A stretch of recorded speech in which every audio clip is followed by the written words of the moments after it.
I'm Mike with the Hunt Fish Shoot channel, coming at you for the Armory Life. And today what I'm going to cover is how to shoot on the move or shooting while moving.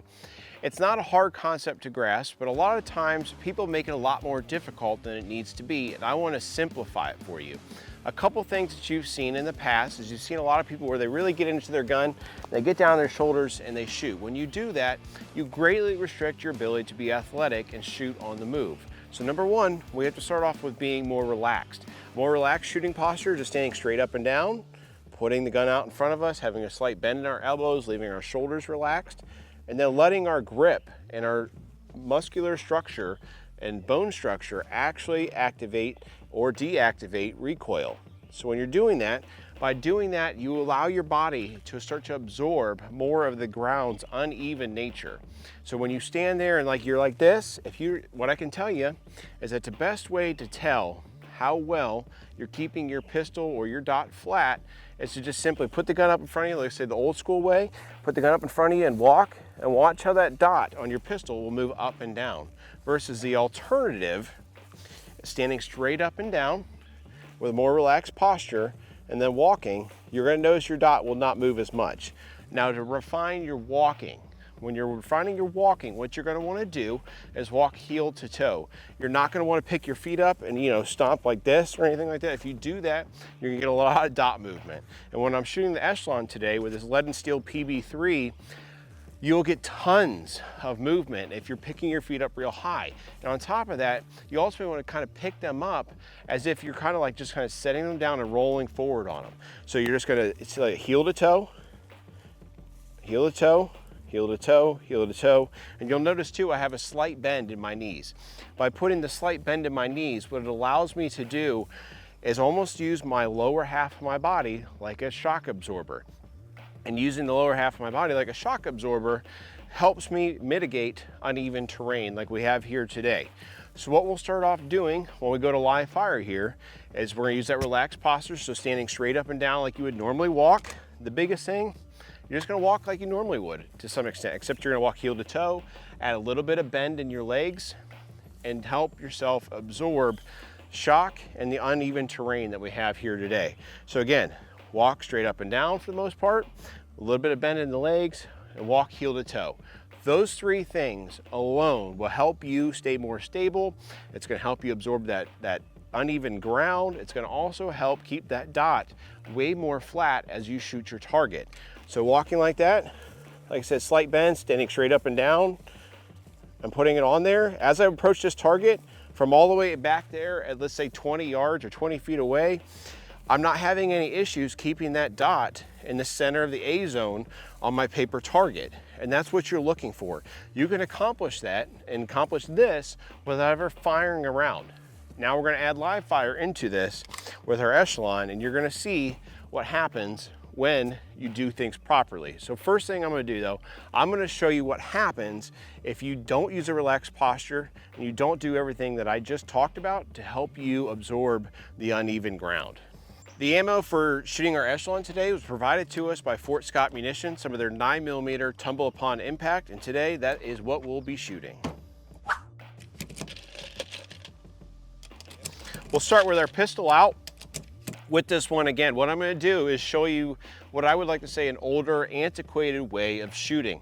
It was what most police instructors and military instructors would show people how to shoot. And nowadays, with competition shooting coming more into the defense market, you're seeing it change and for the better. So I'm going to show you the first way that, let's say, how I was taught back when I was a trooper and how I started, how that was. So you would get real high into the gun, shoulders out, elbows up and high on the gun.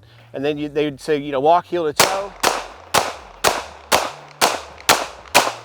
But when I do that, what I notice is immediately I'm getting less recoil mitigation. The dot is moving a lot while I'm doing that. And then more importantly, it just doesn't feel natural. Nobody walks like that. Nobody walks like this. Nobody walks like that. But if you just walk normally, you're allowing the natural posture of your body to take over. So let's try it with a more natural posture, using our legs as shock absorbers, walking heel to toe, and ultimately maintaining a better overall shooting posture.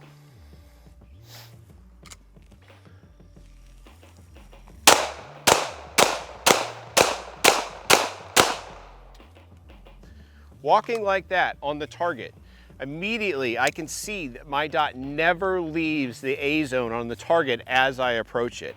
And that is a big deal. On top of the fact, like I said, walking heel to toe and not picking my feet up real high, is that if you have a ledge or you have something you might have to step over, or you're stepping down, like maybe you have stairs or something like that and you have to shoot down them, you don't have the issue where you're picking your foot up and you step and you could fall forward. By gently putting your feet down, you mitigate the ability for that to occur. And it's the same goes for walking backwards. So walking backwards, everybody knows who Michael Jackson is, and everybody knows what the moonwalk is.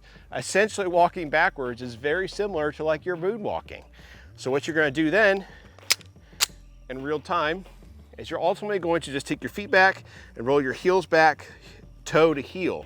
And you're gonna do the same thing. So we're gonna do the same thing, walking back from the target.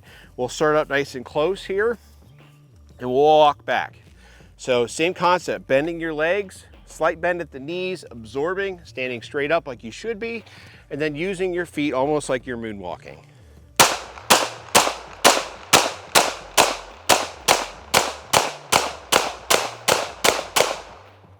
By doing that, on the target, it readily translates onto my target to where I'm not getting a ton of movement, and overall I'm shooting a nice healthy group here within my A zone. The hits I'm seeing outside of my A zone are due to the first shooting posture I showed you. This is well practiced and it takes a lot of time to reach this level, but once you get there, it makes things a little bit easier on yourself and you're not feeling so unnatural. Again, like I said, remaining with a more upright and natural posture is better for shooting overall, as well as in defensive purposes. Nobody's getting down and squatting down and shooting right out of the gate. Could you get there? Sure. So now that we have, let's say, linear movement, how do you incorporate horizontal movement? With that, it's really not any different. You're gonna keep your lower half firm on the ground, and then you're ultimately gonna just walk in a line. But when you do that, your feet are gonna be pointed, let's say, opposite of the target or perpendicular, and you're gonna turn at your torso like the turret of a tank.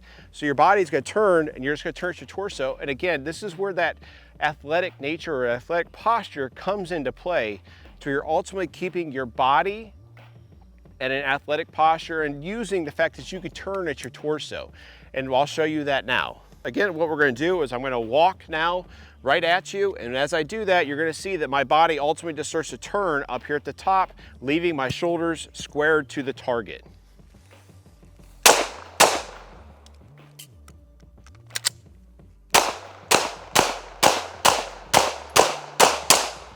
Going back the opposite direction is no different. Sometimes it's easier for a left or right-handed shooter to go one direction. It just means you got to practice a little bit more. So now what I'm going to do is I'm also going to go from right to left. For me, I am a right-handed shooter, so sometimes this can be easier or harder. It's just going to depend on how that individual shooter is.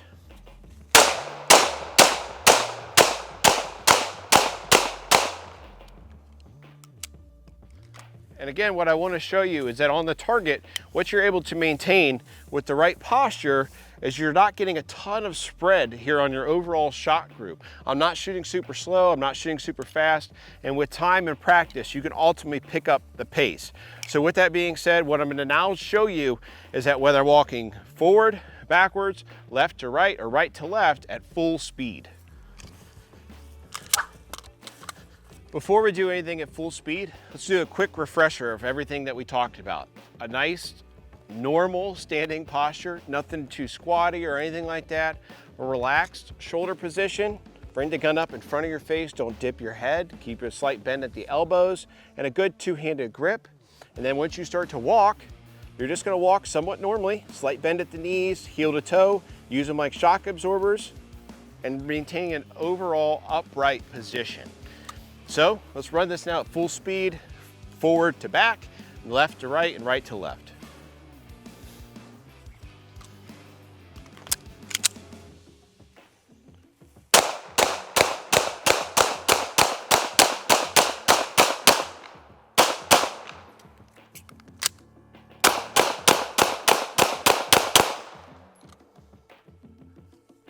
And then left to right.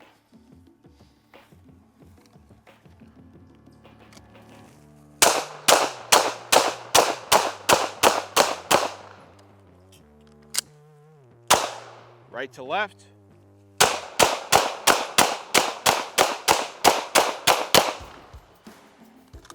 In summary, shooting on the move is not hard. There are a lot of people who overcomplicate the overall nature of what you're trying to do.